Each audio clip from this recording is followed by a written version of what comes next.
آج ہم یوٹیوب کی دنیا کو ایک خاص زاویے سے دیکھ رہے ہیں، مطلب ایک نئے تخلیق کار کے تجربات کی روشنی میں۔ جی ہمارے پاس جو مواد ہے وہ ایک یوٹیوبر کا اپنا ذاتی تجربہ ہے جو یوٹیوب کی کچھ ایسی سچائیاں بتا رہا ہے جن پر آپ دیکھیں تو اکثر بات نہیں ہوتی، خاص طور پر شروع میں۔ بالکل، یہ صرف وہ چمک دمک نہیں ہے جو ہمیں نظر آتی ہے۔ اصل میں یہ اس سفر کی مشکلات، وہ سخت محنت اور کبھی کبھی جو تلخ باتیں ہوتی ہیں ان کو بھی سامنے لاتا ہے۔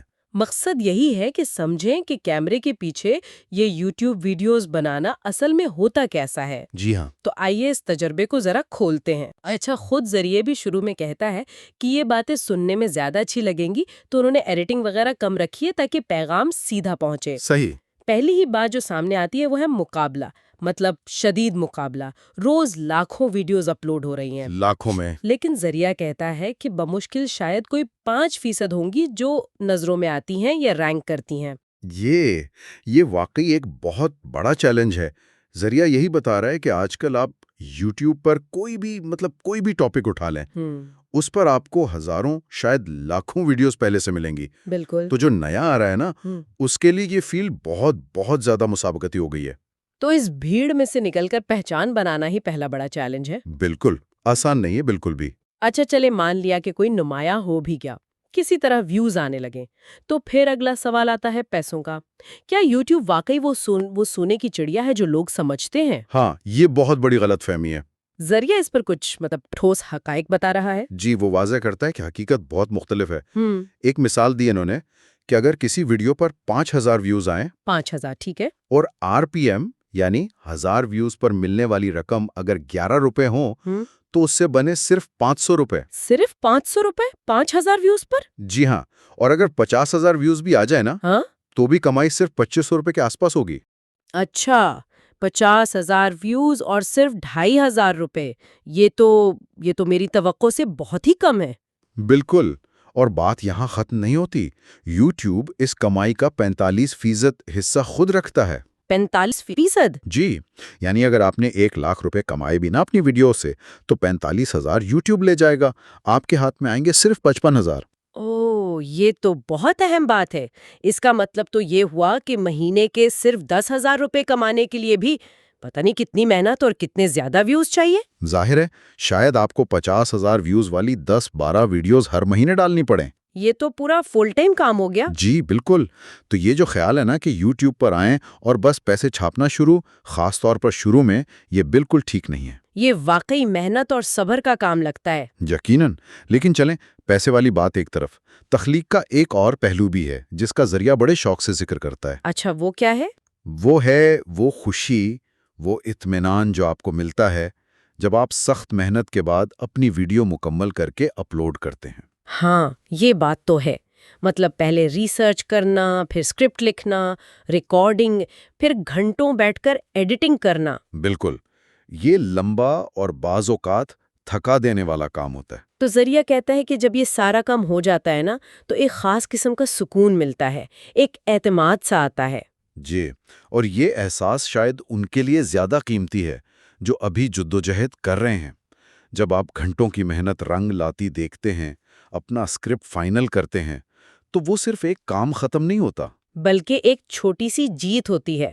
بالکل، ایک اندرونی اطمینان کہ آپ نے کچھ بنایا ہے، کچھ اپنا تخلیق کیا ہے۔ لیکن اس تخلیقی سفر میں ایک اور رکاوٹ بھی آتی ہے، ٹال مٹول یعنی پروکاسٹینیشن۔ ذریعہ اس کا بھی ذکر کرتا ہے۔ ہاں، یہ تو بہت عام مسئلہ ہے۔ رات کو منصوبے بنتے ہیں کہ کل صبح اسکرپٹ لکھیں گے یا تھمبنیل بنائیں گے، اور صبح وہ سب بھول بھال کے کسی اور ہی کام میں لگ جاتے ہیں۔ جی، تو ذریعہ اس کا حل بتاتا ہے۔ وہ کہتا ہے کہ جو کام سب سے اہم ہے یا جسے کر کے آپ کو سب سے زیادہ اچھا محسوس ہوتا ہے، فخر محسوس ہوتا ہے، اسے پہلے کر لیں، دن کے شروع میں ہی۔ اچھا، یعنی پہلے کام پھر آرام والا فارمولا۔ بالکل وہی۔ اگر آپ نے اپنا مین کام جیسے اسکرپٹ یا ایڈیٹنگ پہلے کر لیا تو پھر سارا دن بے شک آرام کریں، کوئی ٹینشن نہیں رہتی ذہن پر۔ ذریعہ کہتا ہے کہ ویڈیو اپلوڈ کرنے کے بعد تخلیق کار خود بھی بڑا پرسکون محسوس کرتا ہے، جیسے کوئی فرض پورا ہو گیا۔ جی ہاں، یہ تو ہوئی ذاتی ڈسپلن کی بات، لیکن یوٹیوب پر ایک باہر کا دباؤ بھی ہے، مستقل مزاجی، کنسسٹنسی، یہ نئے لوگوں کے لیے بہت مشکل ہوتا ہے نا؟ بہت مشکل۔ اور یوٹیوب کا الگورتھم یوں سمجھیں انہی چینلز کو پسند کرتا ہے جو باقاعدگی سے مواد ڈالتے ہیں۔ اسے الگورتھم کی بے رحمی کہیں؟ کہہ سکتے ہیں۔ ذریعہ اپنا ذاتی تجربہ بتاتا ہے اس بارے میں، بڑا واضح ہے۔ کہتا ہے جب اس نے ایک ویڈیو ڈالی، یوٹیوب نے اس کے 20,000 سے زیادہ امپریشنز بھیجے۔ 20,000؟ یہ تو کافی اچھا ہے۔ امپریشنز مطلب اتنی بار لوگوں کو ویڈیو دکھائی گئی؟ جی، ان کی اسکرین پر، چاہے کلک کیا یا نہیں۔ تو شروعات اچھی تھی۔ پھر کیا ہوا؟ پھر کچھ ذاتی مسئلے ہو گئے، اگلی ویڈیو آنے میں دیر ہو گئی۔ اچھا۔ تو جب دیر سے اگلی ویڈیو آئی تو یوٹیوب نے اس نئی ویڈیو کے صرف 2,000 امپریشنز بھیجے۔ کیا؟ صرف 2,000؟ 20,000 سے سیدھا 2,000؟ جی، 10 گنا کم۔ یہ بہت بڑا فرق تھا۔ یہ تو بہت سخت ہے۔ مطلب زندگی میں تو کچھ بھی ہو سکتا ہے، کوئی بیمار ہو سکتا ہے، گھر میں کوئی مسئلہ، ذہنی دباؤ، ڈپریشن، کچھ بھی، بریک اپ تک ہو سکتا ہے۔ ان حالات میں کام کرنا ہی مشکل ہوتا ہے۔ لیکن الگورتھم کو ان باتوں سے کیا لینا دینا؟ بالکل، وہ تو بس تواتر دیکھتا ہے، ڈیٹا دیکھتا ہے۔ تو یہ جو مستقل مزاجی کا دباؤ ہے نا، یہ ہمیشہ رہتا ہے۔ شازیہ نے اس کا موازنہ اپنے والد کے روزانہ کام پر جانے سے کیا ہے۔ کہ جیسے وہ روز دکان کھوجتے ہیں، ویسی ہی یوٹیوب کو بھی روز یا باقاعدگی سے ویڈیو چاہیے۔ کچھ ایسا ہی سمجھ لیں۔ تو اس دباؤ سے کیسے نمٹا جائے؟ کوئی حل بتایا ذریعہ نے؟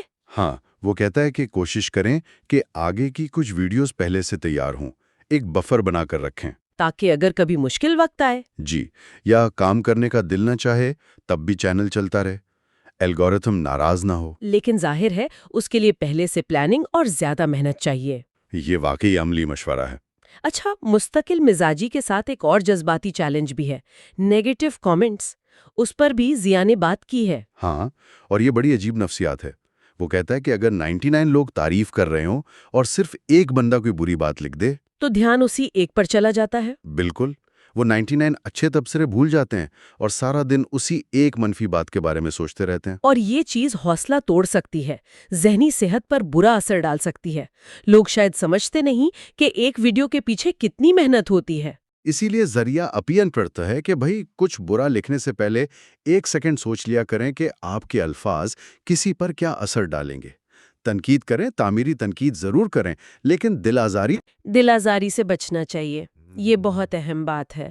اور یہ سارے تجربات، چاہے وہ الگورتھم کے ہوں یا لوگوں کے، سکھاتے بھی بہت ہیں۔ ذریعہ نے اپنا ایک پرانا تجربہ بھی بتایا ہے۔ جی، وہ شارٹس چینل والا۔ ہاں، شارٹس چینل اس نے بنایا، محنت کی، پہلے 1,000 پھر 5,000 سے زیادہ سبسکرائبرز بھی ہو گئے۔ جو کہ شارٹس کے لیے اچھا نمبر ہے۔ بالکل، لیکن پھر کیا غلطی ہوئی؟ غلطی یہ ہوئی کہ اس نے اسی چینل پر جس کے لوگ شارٹس دیکھنے آتے تھے، لمبی ریگولر ویڈیوز ڈالنا شروع کر دی۔ اچھا، تو کیا ہوا؟ نتیجہ 5,000 سے زیادہ سبسکرائبرز اور لمبی ویڈیوز پر ویوز آ رہے ہیں بمشکل 50۔ صرف 50؟ جی، آخرکار وہ چینل سمجھے ناکام ہو گیا یا ڈیڈ ہو گیا۔ یہ تو بڑا مایوس کن رہا ہوگا۔ اس سے کیا سبق نکلا؟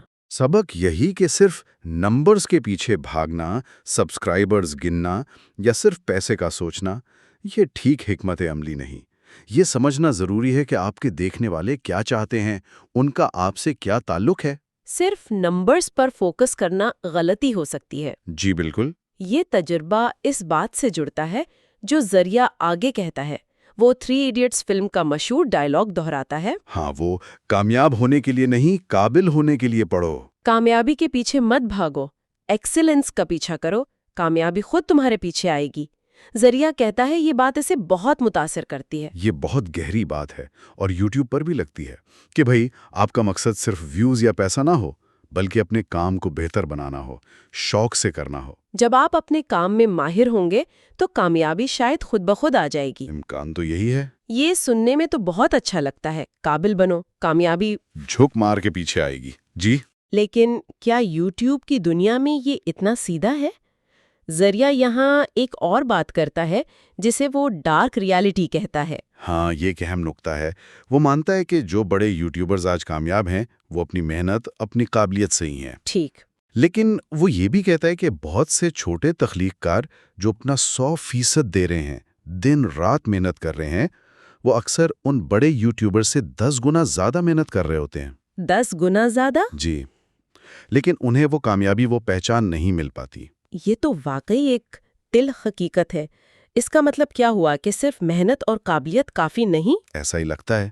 یوٹیوب جیسے پلیٹ فارم پر جہاں مقابلہ اتنا زیادہ ہے، الگورتھم کا کھیل ہے، شاید قسمت، ٹائمنگ، مارکیٹنگ، یہ سب چیزیں بھی بہت اہم ہیں۔ تو یہ صرف محنت اور قابلیت کا میدان نہیں رہا، بہت سے دوسرے عوامل بھی ہیں۔ جی، یہ وہ ڈارک ریالٹی ہے جس کا سامنا بہت سے نئے لوگ کرتے ہیں۔ تو اس ساری گفتگو، اس ذاتی تجربے کی روشنی میں خلاصہ کیا ہے؟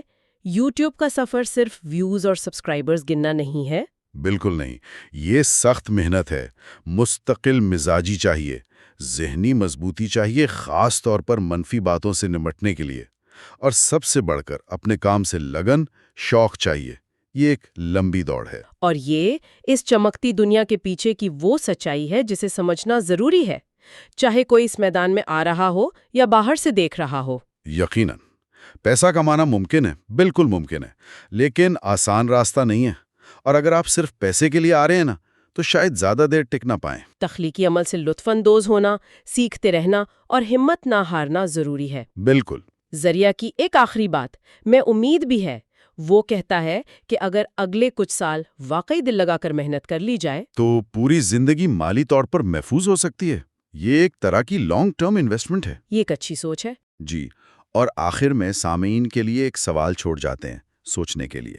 یہ جو 3 ایڈیٹس والا فلسفہ ہے کہ قابلیت کا پیچھا کرو، کامیابی خود آئے گی، کیا یہ یوٹیوب پر 100% لاگو ہوتا ہے؟ یا کامیابی کے لیے قابلیت کے ساتھ ساتھ الگورتھم کی سمجھ، بوجھ، مارکیٹنگ، قسمت، ٹرینڈز پر نظر رکھنا، یہ سب بھی اتنا ہی یا شاید اس سے بھی زیادہ ضروری ہے؟ اس پر غور کیا جا سکتا ہے۔